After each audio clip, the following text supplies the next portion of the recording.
Yep, and welcome once again to another edition of Community Cop. My name is Noel Leader, one of the co-founder members of 100 Blacks in Law Enforcement Who Care, and I'm here today with my two co-hosts. First of all, Julian Harper. Welcome, welcome. Second of all, Michael Graves, a.k.a. Big Mike. Namaste. And unfortunately, Father Lucas won't be with us today, but hopefully he'll be here next week, same time. But as we always say, the show must go on. Father Lucas, if you are listening or watching, we do miss you, and hopefully we'll be able to see you next Tuesday.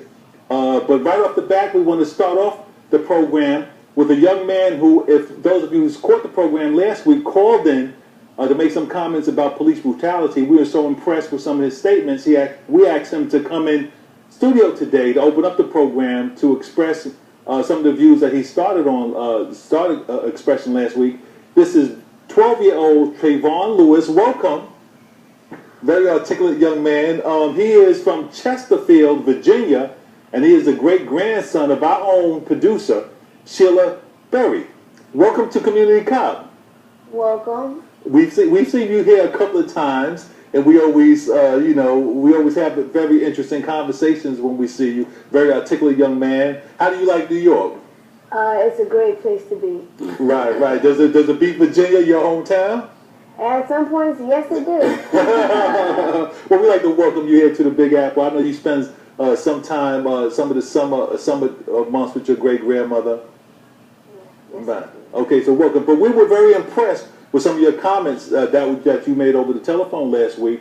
We were talking about police brutality, in particular the murder of Eric Garner here in Staten Island, New York, and you called in and made some comments as it relates to police brutality and the progress that African Americans have made over the years to fight against being brutalized by police as well as government entities.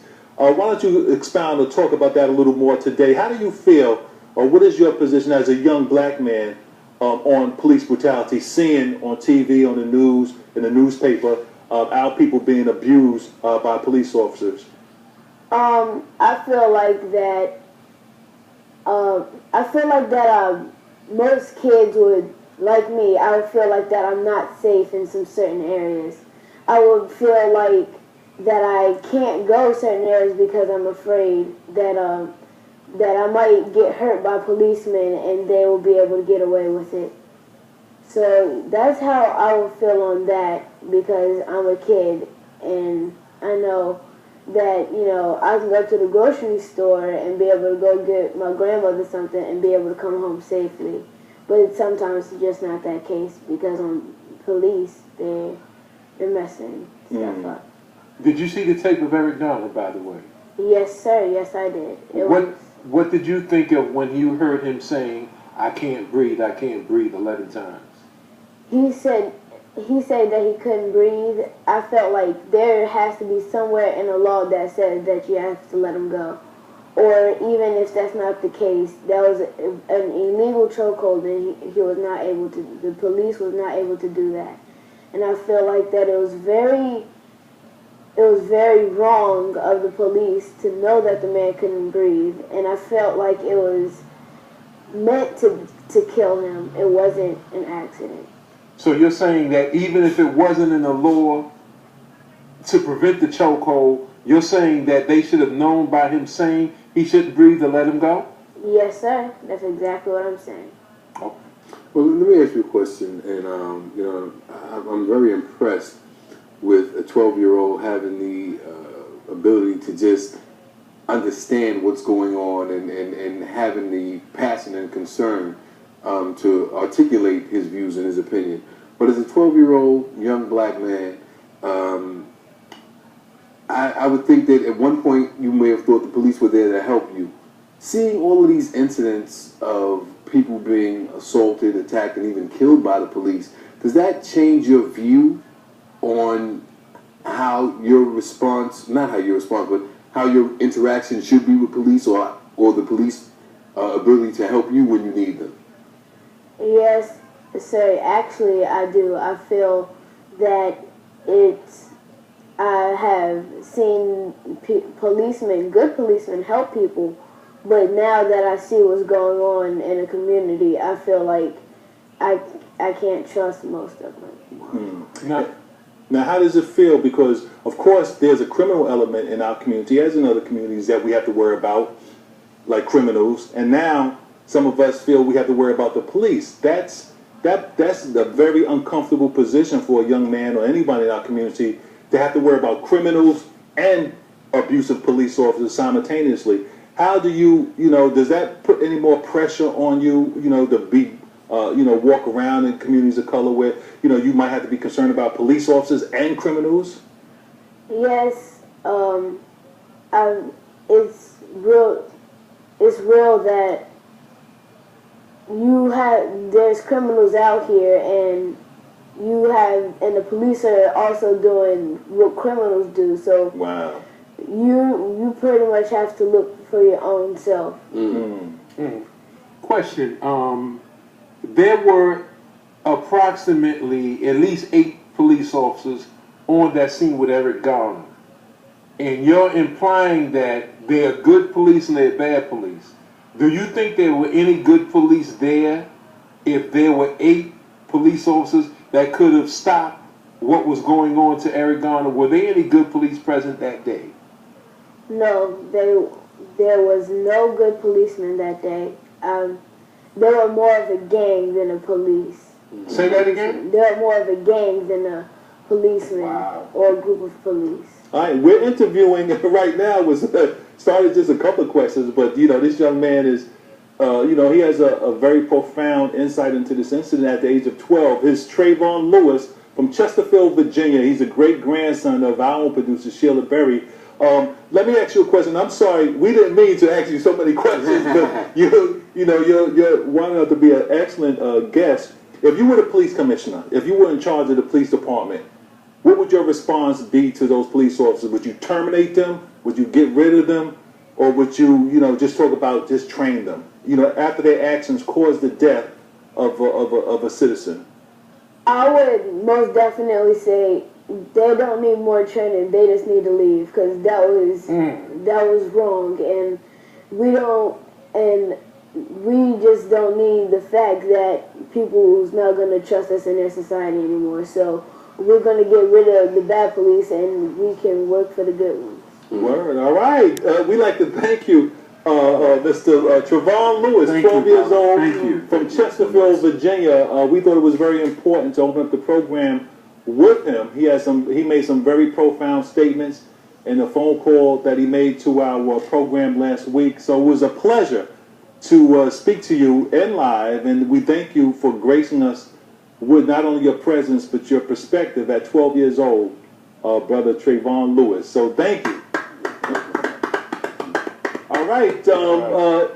We like to pick up on the subject that we just spoke about with our young guest, as it relates to the police killing of Eric Garner. This week, the medical examiner came out with their well-anticipated report, which stated that the chokehold was partially responsible for causing the death of Eric Garner. Some people applauded it, including the family. Julian, we'll start off with you. The medical examiner had called this a homicide, which of course it was, because there's only a few ways you can die. Either it's natural causes, suicide, accident, or homicide. So the only category this falls in the homicide. But the medical examiner stated the chokehold was part and parcel responsible for his demise. But the medical examiner also included some health conditions, which I'm pretty sure the defense is going to attempt to utilize in defending the police officers. What were some of your thoughts on the medical examiner's report? Well, when he said that it was a homicide, to me, all that says is that he died by other than natural causes, like Noel said, suicide or accidents. But homicide means that you didn't die of your own just loss of life, meaning, like I said, you didn't die of natural causes. One of the things I think that should be looked at is when they start talking about that it was a homicide, now they have to look at a prosecution, if there's going to be a prosecution by the Staten Island District Attorney's Office. Does that fit under a murder? Does that fit under manslaughter? Or does that fit under criminal negligent homicide? We would hope that there wouldn't be an overcharge in this particular case. If we looked at something called criminal negligent homicide, which means that the person who caused or committed the offense should have seen the risk, that there was a risk that this person could die, and it should have been seen or perceived by the person who committed it. And I think that would be included and fit under this particular cause of death. So we would hope that the district attorney's office would look at something at that statute, or possibly, which I think would be close or tough, a manslaughter, where there was a risk, he perceived the risk and ignored it. So these are the things that I think should be discussed by the district attorney's office, or at least looked at. Well, I think that that the medical examiner, it raises questions about him. I think the medical examiner should be fired. I don't like his rationale. He elocuted that it was not a result of a chokehold, which gives the initial police officer, as well as those around him, a sort of not exactly get out of free card. However, it's saying that it was not the result of the chokehold, which is no. He didn't say that. He's saying that he didn't die because they when they broke down the different parts of the body, they said that there was not excessive trauma to the throat area, which is makes me think of the Anthony Baez case, where they didn't say that it was the choking of Anthony Baez that killed him. They just basically said the energy of the police officers caused his death, which gives the police officers a little wiggle room. I'm just concerned that the way that it was phrased, I'm a little concerned about the way it was phrased, that I think he could have been a little more specific, because he said that he also alluded to it was the lack, he questioned Eric Garner's conditioning, that due to he had a compromised system where he went into cardiac arrest, kind of suggesting that it was easy for an out-of-shape, overweight man in his condition to go into cardiac arrest. So I'm a little concerned about that it gives a little wiggle room. Well, I'm gonna like I said, I'm in agreement with you, Noel. I thought that he said the chokehold caused his demise or his death. I'm going to revisit that, Mike, because I mean you could be right. I'll look at it as well.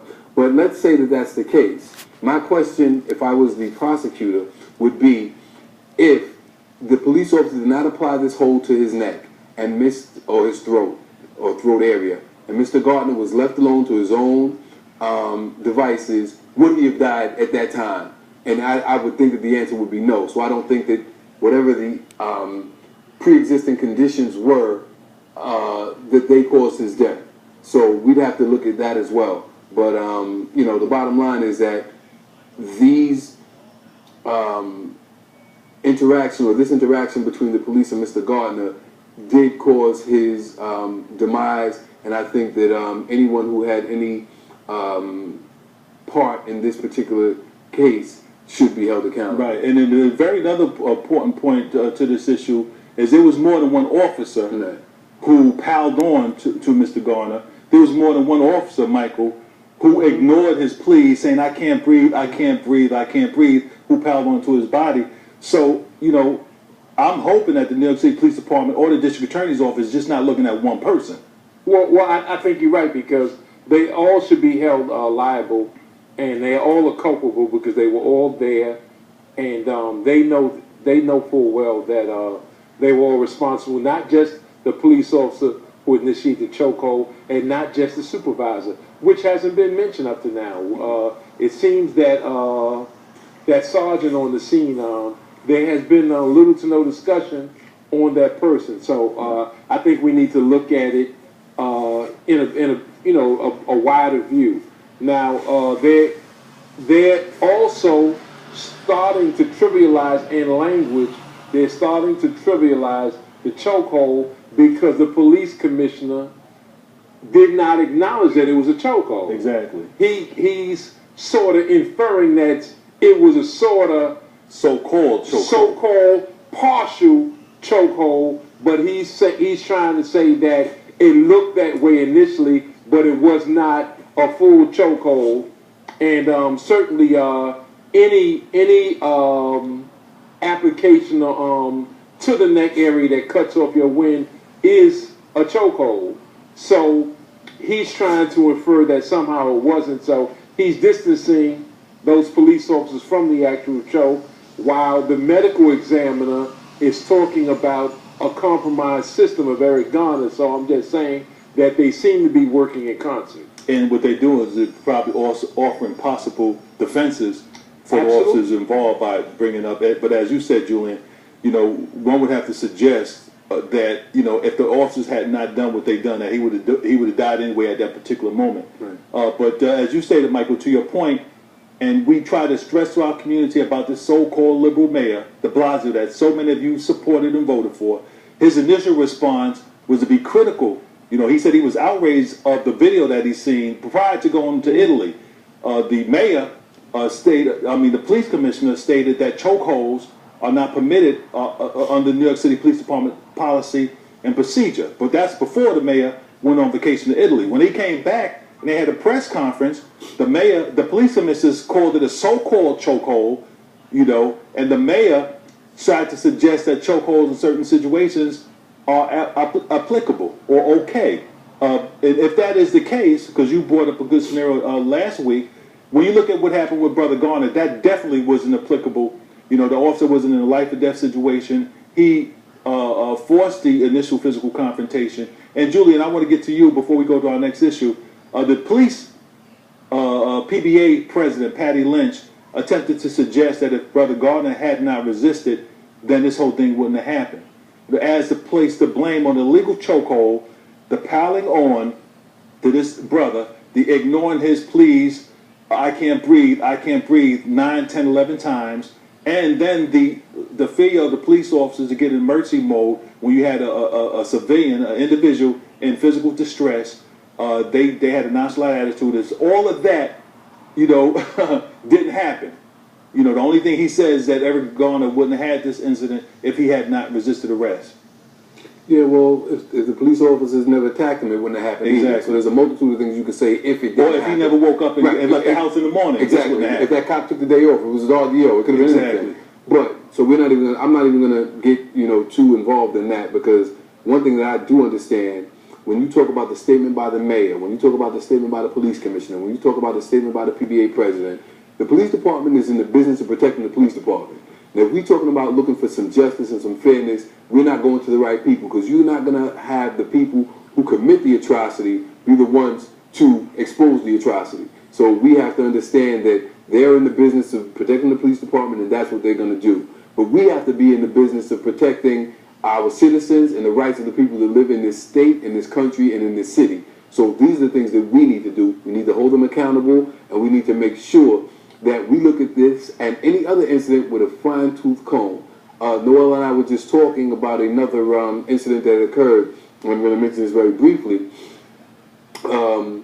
where someone else was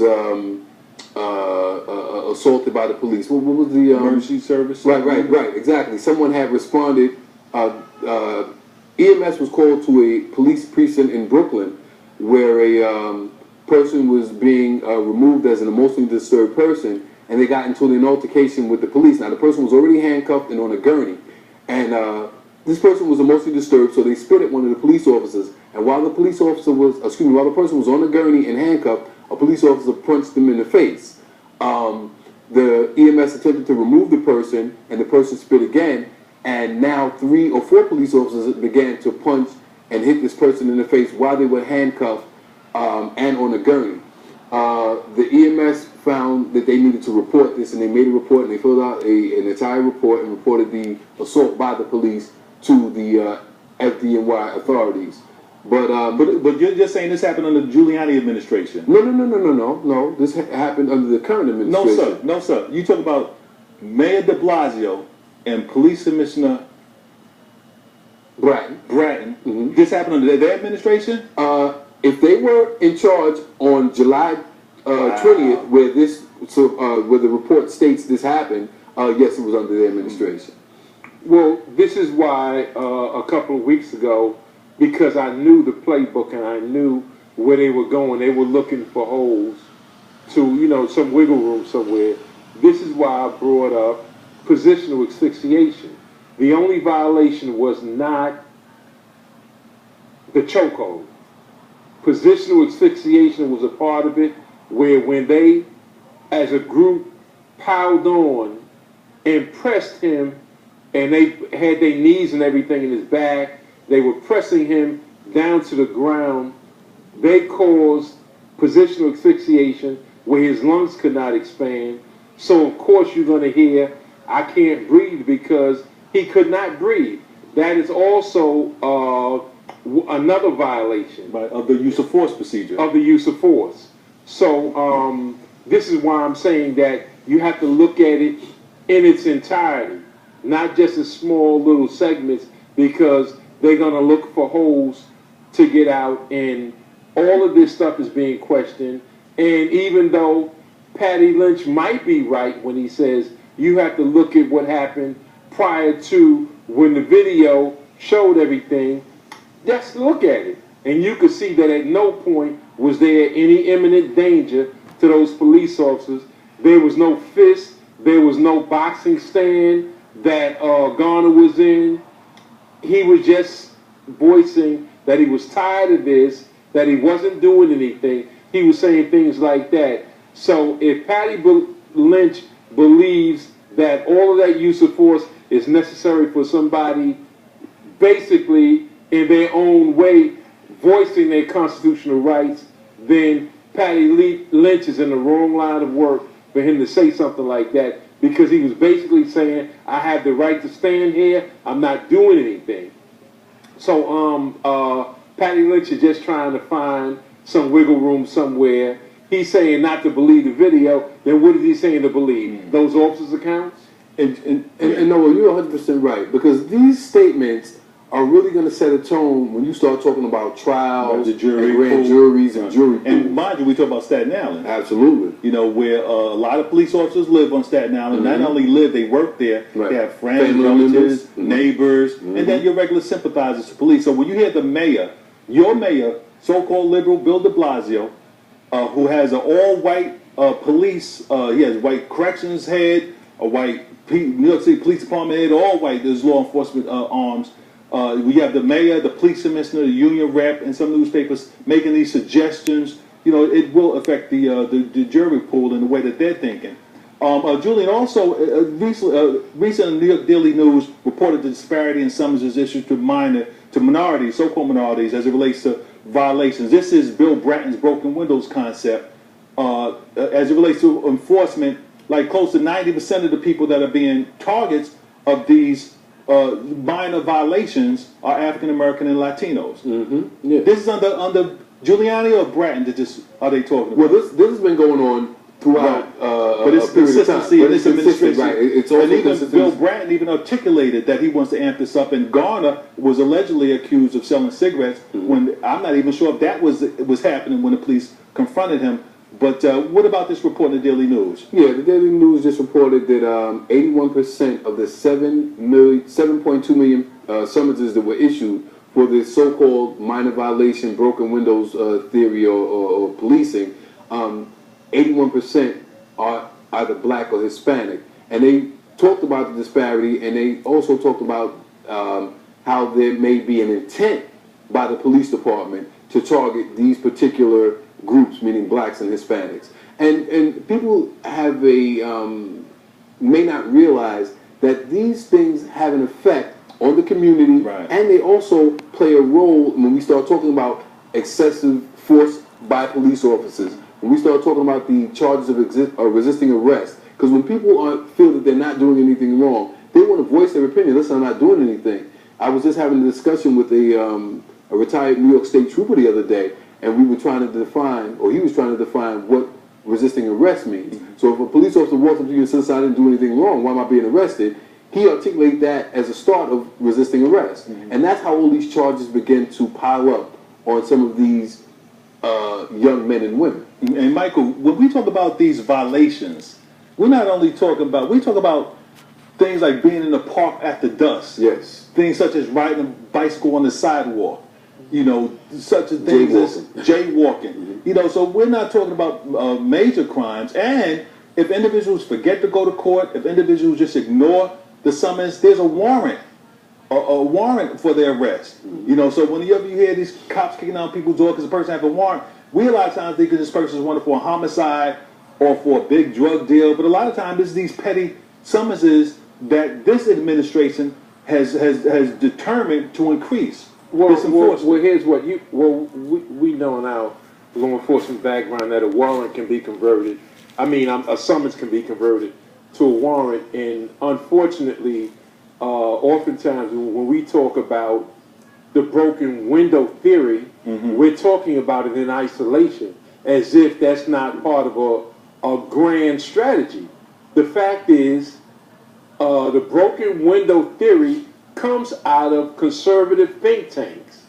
Now, when you're looking at conservative think tanks, you're talking about white supremacists whose theory is, how do you criminalize a race? And that's all part of a Southern strategy to keep white people in power. That's a white supremacist ideology. How do you get black folks from being able to vote? How do you get black folks from not being able to pursue educational interests?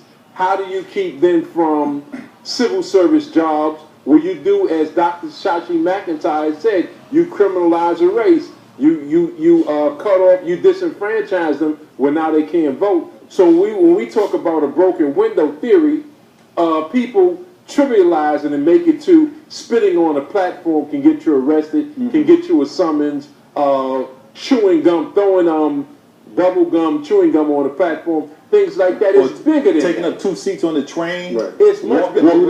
Walking between the cars and all that. It's much bigger than that. It's part of a grand strategy that has national implications. So when we say the broken window theory, these are all strategies that come out of conservative think tanks on how to disenfranchise blacks. But the bigger concept is how to keep white supremacy afloat and to keep it at its highest level. So when they tell you this comes out, this is part of a broken window theory, it is white supremacy at its finest. All right, another subject we wanted to touch on for the last couple of weeks, as some of you know, the attack on Palestine by the nation of Israel, the bombardment, the loss of life, especially in civilian life. This week, the nation of Israel even attacked a school shelter, UN school shelter, that they was fully aware was housing men, women, and children, non-combatants, and this is in violation of the UN Charter to attack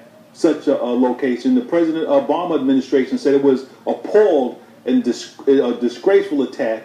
But the nation of Israel, what are some of your views on what's going on, what continues going there? I mean, you know, the history of the nation of Israel, you know, is similar to what the United States. I understand why the leaders of this country and the leaders of that country are such good friends, because they have similar history as it relates to being founded on murder, death, thievery of other taking the people's land and calling it your own. But this particular war that is attack that is happening now, Michael, what is some of your, and if we can pick up, pull up on the screen of some of the comments made by Nelson Mandela, of Einstein, as it relates to the Zionist movement in the nation of Israel. What are some of your opinions on actually what's happening now? Well, I mean, there was a time where you could say that this was the Israeli Defense Forces becoming excessive. Now it's crystal clear that this is genocide. This is a political decision. It's no longer even military. It's a political decision where now they are targeting. When you talk about that UN school that was blown up, hours before they knew full well Israeli military was in the area, and they knew that was being used as a shelter during the summertime. They knew full well of that. They obviously didn't care. They had been killing families ad nauseum. And when you see these atrocities happen, and you understand that the military is taking orders from the the politics, then there's no other thing that you can come to other than these are acts of genocide and the entire world should be outraged. So even though President Obama might have expressed some discontent in the bombing of that UN school, only because it was a UN school, but the fact of the matter is these egregious acts would not be accepted from anybody else other than Israel. Yeah, and you know, it's just recently I heard your prior mayor Bloomberg make a statement that he said, "Listen, Israel has the right to attack anywhere they believe that they're being attacked from, whether there's men, women, or innocent children in there." He says it doesn't matter. He said if someone attacks you and there's children in there, you know, it's too bad. You have the right to, you know, defend yourself. And that just goes to show that people like Bloomberg, people that was elected to govern this city, which is a sad state of affairs, has no respect for human life other than his own or people that believe the same thing that he believes in. And I have a major problem with that. I think we should all have a major problem with that. And we should do an assessment of people that we put in office, people that we allow to be in control of our government, because they have no respect. And we can talk about what's going on in Israel, but believe you me, that's their entire thought processes. Their entire thought process. So we have to be clear on who we deal with and who we allow to deal with us. Okay, I think we have Eric Josie on the line. Eric Josie, are you on the line? Yes, sir. How you doing, guys? Mahotep. 100 Blacks to law enforcement. Hotep, brother. Hotep, brother.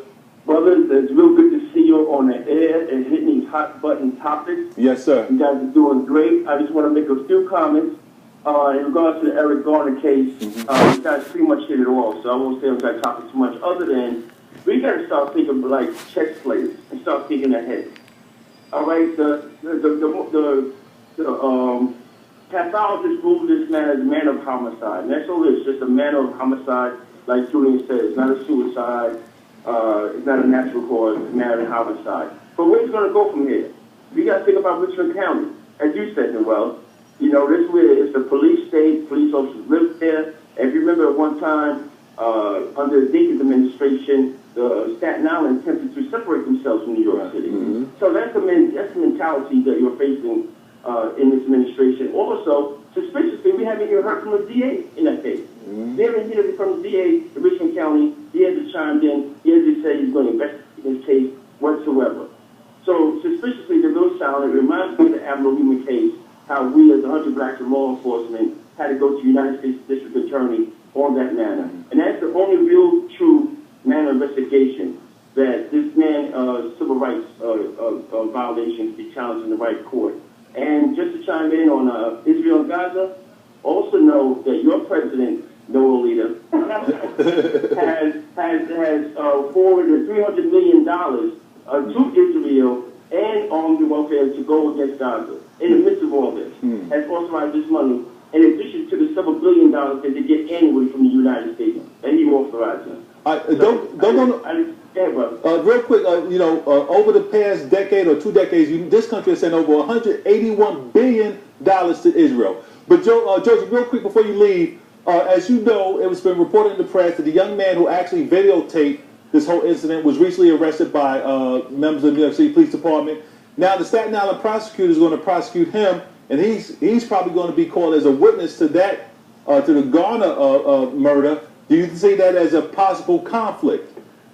Well, absolutely. And if you think about it, it's always been an MO. And from the very outset, I was concerned about that. If you remember with Detective Harold, I think his son filmed the incident when Detective Harold was being assaulted by the NYPD. Right. They went after him. Not only did they punch him in the eye and break his eye socket, they arrested him. Right. That is the MO of the NYPD. To go after witnesses. Right. Going after the witnesses. That's why they want no videotape. And that's why they've been challenging this manner of videotaping and attaching these cameras to police officers in the cars and everything. They don't want that. Right. But listen, we know New York City, blacks in New York City got behind the Judas goat of Al Sharpton, and they thought because the mayor has a black son with a large afro and a black wife that, hey, you know, everything's going to be all right. So in exchange for what this kind of power himself. Right. And we see. Okay, that's all I have to say. All right, thank you for calling, brother. As we see Okay. the more and more New York City members of the New York City Police Department under this administration, De Blasio and Bratton administration are engaged in some of the most abusive tactics of members of our community. I don't know how many chokeholds I'm seeing on YouTube, current recent chokeholds, but there's no difference. All right, any last comment before we go off on calls? And, real quick, we always talk about this administration. I think we have to talk about a structure. Because Right. there's a structure Uh-huh. that I don't care who's in the administration. Right. The MO doesn't change. But Julian, if you was the mayor, if Michael was the mayor, it would change. Yes, sir, bro. Because there would be repercussions. Absolutely. And individual officers would understand that this kind of activity, this kind of behavior is not tolerated. Absolutely. But first caller, second caller, welcome to Community Cop. East Moon, thanks for calling. Welcome to Community Cop. Where you calling from? So from Korea, from Harlem, brother. Hotel, brother. Yes, sir. So let's make this plain. Let's make this clear. If you look at the video, brother, this was assassination. This was a murder. They attacked black people because of the color of their skin. That devil, Cuomo, that devil, de Blasio, and that devil, Bratton, this is their policy. Until we stand up as men and defend our people and our community as our right as human beings, they're going to keep on doing it. All right. That brother said that he could not breathe a number of times. And they did nothing but apply more pressure. They came to kill him, brother. And we need to stop apologizing to the white man and start telling them exactly how we feel. And we need to get to the streets and demand that the EMT people be fired and every one of these crackers that was involved in this man's death be fired. Until we do that, we need to just stop talking and start singing, we shall overcome. Right. All right, thank you for your call, caller. Next caller, welcome to Community Cop. Where you calling from? Calling from the Rockaway. All right, the Rockaways, Hotel, brother. Peace out, brother Noel, everybody else there. Noel, I saw you on Channel 7 2 weeks ago. I thank that just for allowing you to come on, because most of these head-charged niggas don't allow us to come on TV to express the reality of truth. Also, the gentleman that took the pictures, how his wife was on TV today saying that they was following him ever since that time the brother was murdered, and that they planted the gun on him.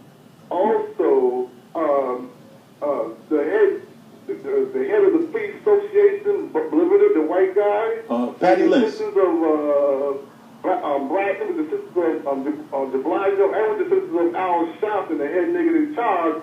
They're talking about the top medical examiner only made that decision because it was political. So they're working on getting this cop off, brother. We got to do something quick and fast. Right. All right. Thank you for your call, brother. And we had Reverend Dillon on the program last Tuesday. Yesterday there was a rally held at his church on Atlantic Avenue where he's talking about holding community forums, community meetings, and organizing and impacting this city economically, in the future. So keep your antennas up for future meetings. He wants everyone all over the city to mobilize to change the dynamics, the power dynamics in the city. Next caller, welcome to Community Cop. Where you calling from? Hotel Brothers calling from Harlem. Hotel, brother. Yes, hi. First of all, I want to say that I was so impressed with the young brother that was on there at the start of the show. Right. And, you all didn't ask him any softball questions. That's You asked right. him some real questions, and he had the capacity to answer them. That's right. And it wasn't How old is scripted. he? It wasn't scripted. We didn't even ask him the questions before the program. Right, and how old is he? 12 years old. 12 years old, only 2 years younger than Emmett Till. But I want to make a couple of very quick points. I don't know if you all saw the press conference with, I call him Patrick Finch. Clearly he is a very articulate sociopath. Even his stance was so dictatorial, the way he was taking questions from the reporters. And, it's just absolute, and it was sickening to see two black men standing behind him in support of him, and the only people dying at the hands of the police are people that look like them.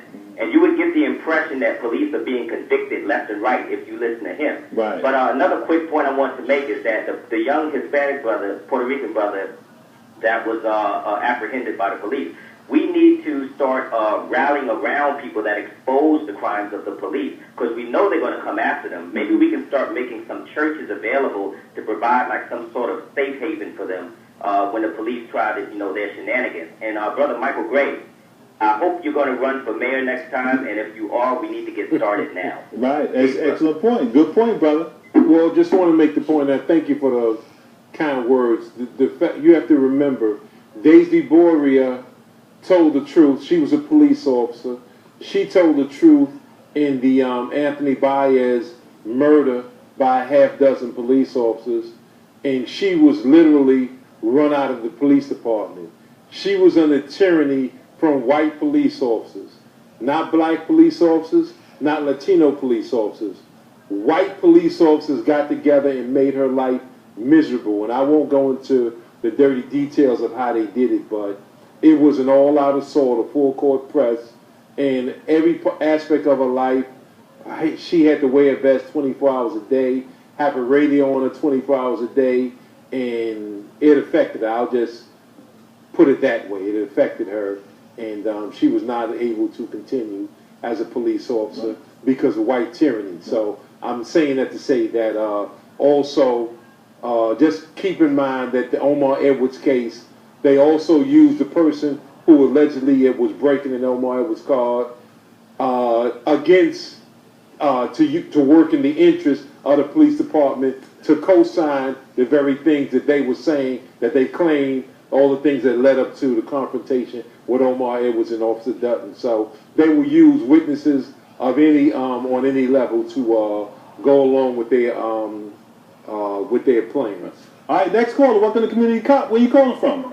Hey, Brother Larry from Brooklyn, how y'all doing? Hotep, brother. Okay, Brother Noel, you did an excellent job last night. Community Cop family in the New York area, you did an excellent job done by Brother Noel yesterday at 1061 Atlantic Avenue. Thank you, brother. What I want to say is, I want somebody to try to give me their opinion on this new thing with the brothers running around with these beards, looking like Arabs. That's number one. The second question is, it's going to be the same old thing, the same old preachers and the same old people talking the same old nonsense like you brought out when these killings come down in this police state being set up. So people, you're going to have to get ready and stop running with these popcorn organizations and try to get with a real organization that's going to help. That's number two.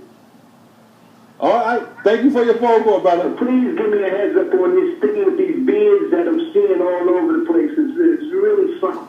Well, okay. All right. Thank you for your call. We have a young man right here, who has a little, I don't know anything about. I don't know why this new fad, or fad or whatever it is, or fashion with the new beards, with the full length beards. I don't know. I keep mine because of pseudofolliculitis barbae, but that's another.